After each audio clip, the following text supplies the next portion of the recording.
Okay, folks, stop what you're doing, because what I'm about to tell you is absolutely jaw-dropping.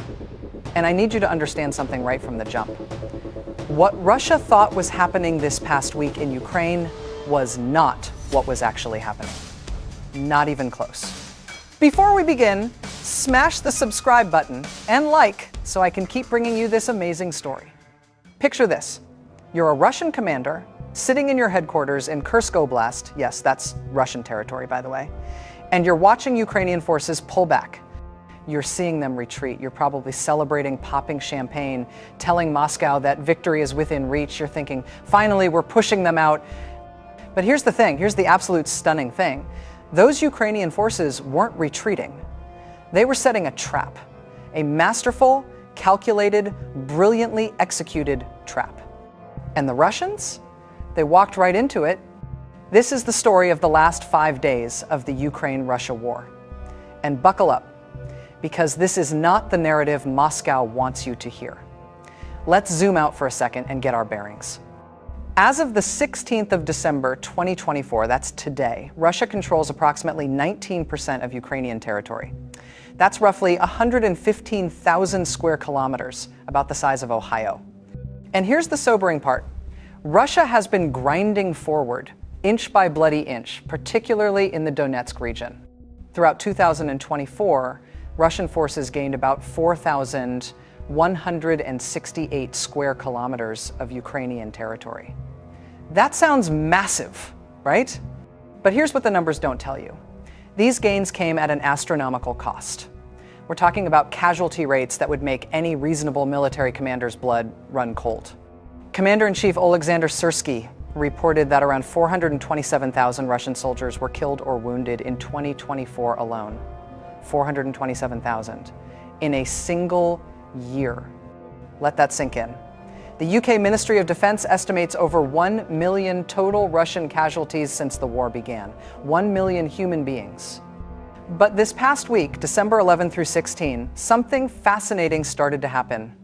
Something that completely defies the Russia is winning narrative that Moscow has been desperately trying to sell. Let's talk about Kursk Oblast. This is Russian territory, remember. Ukrainian forces launched a stunning incursion into Kursk back in August 2024, and they've been holding portions of it ever since. It was bold, it was unprecedented. It was the first major cross-border offensive operation conducted by Ukrainian military forces. By the end of that first week in August, Ukraine claimed to have captured 1,000 square kilometers of Russian territory and 28 settlements. Moscow was humiliated. Vladimir Putin was reportedly so furious that he set multiple deadlines for Russian forces to push Ukrainian troops out, first by October 2024, then by January 2025. Both deadlines came and went. Now, by November, Russia had managed to recapture about half of that territory with significant help from North Korean troops. Yes, you heard that right. North Korean soldiers on European soil fighting for Russia. Around 11,000 North Korean troops were deployed to the Kursk region, with Ukrainian forces reporting their first clashes with these foreign fighters in November. But here's where this week's story gets absolutely fascinating. Between December 11 and 13, Russian forces claimed major victories. They announced they'd recaptured the villages of Dorino, Plekovo, and Novoivanovka. Russian military bloggers were celebrating, state media was trumpeting these successes. Ukraine is on the run, they declared. Except they weren't. On the western edge of Ukraine's Kursk salient, Russian forces did manage to take those villages. But here's what Moscow didn't advertise. They were repelled in the area of Novaya Sorochina, further north. Their advances stalled. And then, and this is the crucial detail, Ukrainian defenders systematically stopped 15 Russian attacks in a single day. 15. What the Russians interpreted as a retreat was actually a strategic repositioning.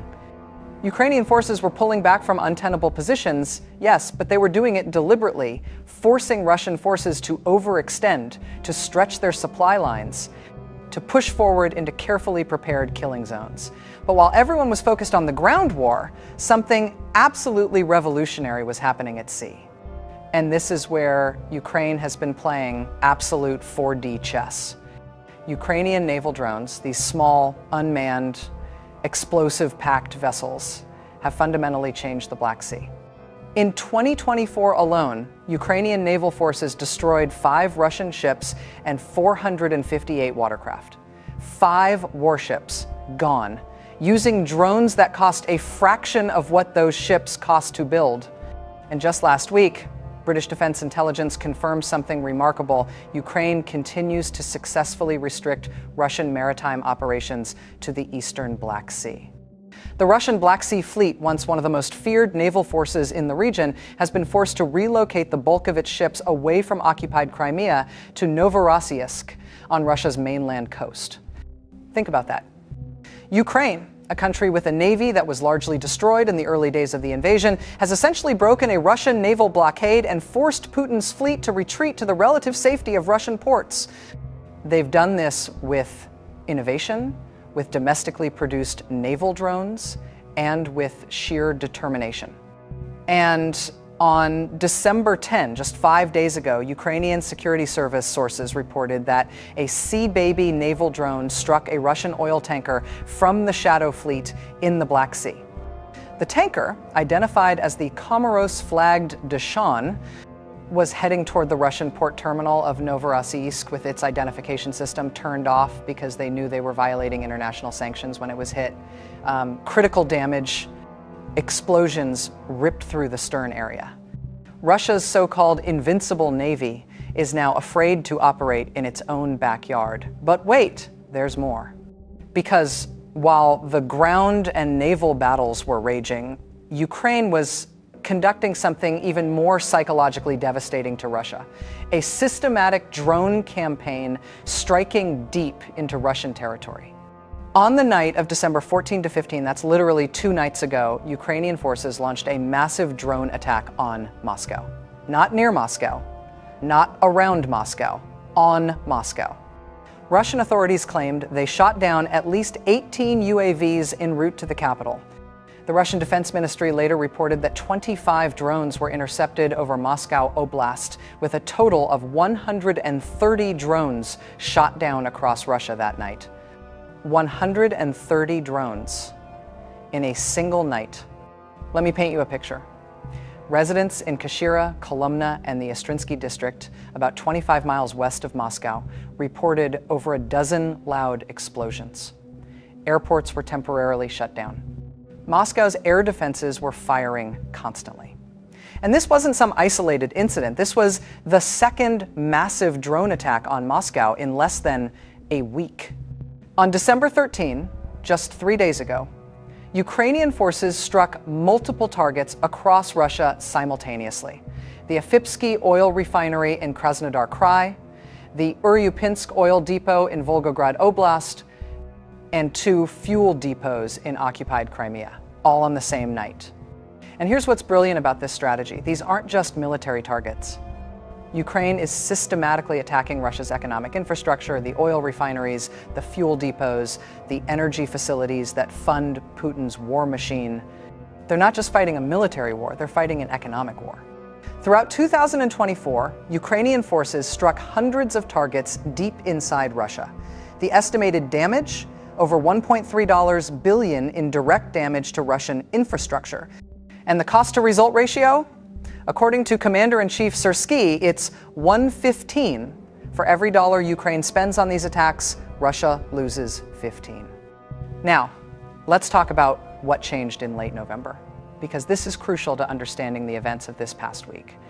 On November 18, the United States reportedly lifted restrictions on Ukraine's use of long-range weapons, including the Army Tactical Missile System, ATAC-MS for short. These are serious missiles. These can reach hundreds of miles into Russian territory. And on November 19, Ukrainian forces used them for the first time to strike a military base in Russia's Bryansk region. The next day, November 20, Ukraine deployed UK-supplied Storm Shadow cruise missiles against a military command center in the Kursk region, a facility housing Russian and North Korean officers. Putin's response? Predictable nuclear saber rattling. On November 21, he launched what he described as a new Oreshnik hypersonic intermediate-range ballistic missile at the Ukrainian city of Dnipro. He went on television and warned that Russia could target military facilities in countries that supply weapons to Ukraine. He modified Russia's nuclear doctrine to suggest that conventional attacks by allies of nuclear states could trigger a nuclear response. But here's the thing. Putin has been making these threats for 3 years, and every time Western nations call his bluff and provide Ukraine with more advanced weapons. And every time Putin backs down from actually using nuclear weapons, because he knows and his generals know that would be the end of Russia as a functioning state. The pattern is clear. Russia threatens, the West provides weapons, Ukraine uses them effectively, Russia suffers losses, Putin threatens again. It's a cycle.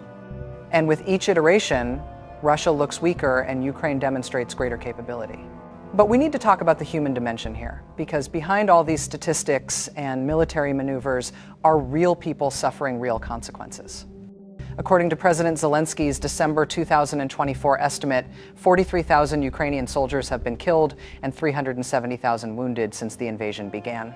These are devastating numbers. About half of the wounded eventually return to service after recovery, which tells you something about the determination of these people. But the civilian toll is equally heartbreaking. More than 15,000 civilians have been killed. 7 million Ukrainians have been forced to flee the country. Another 3.7 million are internally displaced.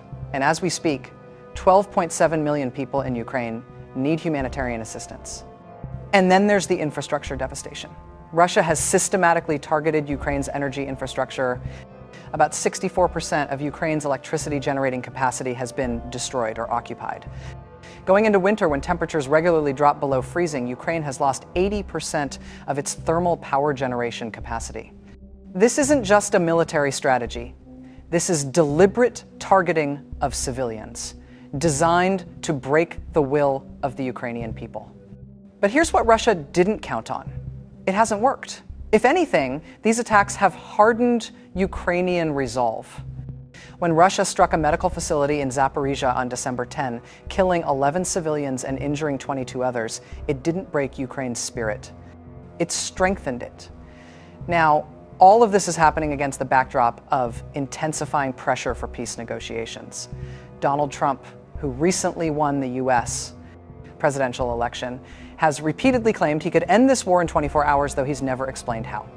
His envoys have been meeting with Zelensky, and there's been talk of a peace plan that would involve territorial concessions and security guarantees.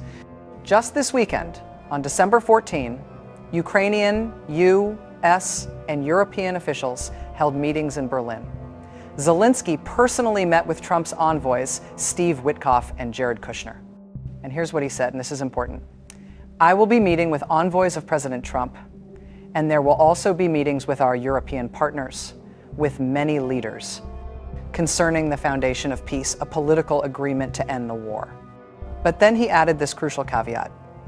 We are working to ensure that peace for Ukraine is dignified and to secure a guarantee, above all, that Russia will not return to Ukraine for a third invasion.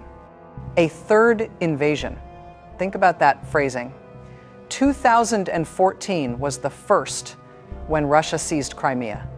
2022 was the second, the full-scale invasion. Zelensky is explicitly acknowledging that without ironclad security guarantees, Putin will simply regroup and attack again. And that's why, despite all the pressure, despite all the losses, despite the exhaustion, Ukraine is still fighting. Because they know that any peace agreement that leaves them vulnerable is just a temporary ceasefire before the next Russian attack. So let's bring this all together and talk about why the narrative of Russia is winning is falling apart when you actually look at the facts. Yes, Russia has gained territory in 2024, but look at the cost. Over 400,000 casualties in a single year. An economy increasingly dependent on wartime production and facing severe sanctions, an oil industry under constant attack from Ukrainian drones, a military force to call in North Korean reinforcements, a navy that's afraid to operate in the Black Sea, and a population increasingly aware that this special military operation has turned into a grinding, endless war of attrition. Compare that to Ukraine. Still fighting after nearly 3 years of full-scale invasion, still holding territory inside Russia itself. Still conducting operations that strike fear into the heart of Moscow, literally Moscow, the capital, still innovating with drone technology that's rewriting the rules of modern warfare, and still maintaining the support of Western allies who continue to provide weapons and economic assistance. Russia thought it would conquer Ukraine in days. It's been nearly 3 years, and they control 19% of the country at catastrophic cost. Russia thought Ukraine would collapse without Western support. Western support has only intensified. Russia thought its nuclear threats would intimidate Ukraine and its allies. Ukraine just struck Moscow with 130 drones in a single night. And this past week, when Russia thought Ukrainian forces in Kursk were retreating, they were actually regrouping. When Russia celebrated recapturing a few villages, they didn't mention the 15 attacks they failed to execute in a single day. When Russia claimed victory, Ukraine was destroying their oil infrastructure, their naval vessels, and their narrative of invincibility. So here's the bottom line. Russia walked into Ukraine thinking this would be easy. They've discovered it's anything but. They walked into what they thought was a retreat in Kursk. It was a trap. They've walked into a war they cannot win militarily, cannot sustain economically, and cannot justify morally. And the events of this past week, from the naval drone strikes to the massive air attacks on Moscow to the stubborn defense of every inch of Ukrainian soil, demonstrate something that Putin desperately doesn't want you to. Understand, Ukraine is not losing this war, far from it. Russia thought Ukraine was retreating, but what they actually walked into was a death trap of Ukrainian resilience, Western support, and Putin's own catastrophic miscalculation. This is the story of the Ukraine-Russia war in December 2024, and this story is far from over. Thanks for watching. Share this video. The truth matters, and Ukraine's story deserves to be told accurately, not through Moscow's propaganda, but through the facts on the ground. Stay informed, stay engaged, and never underestimate the power of a nation fighting for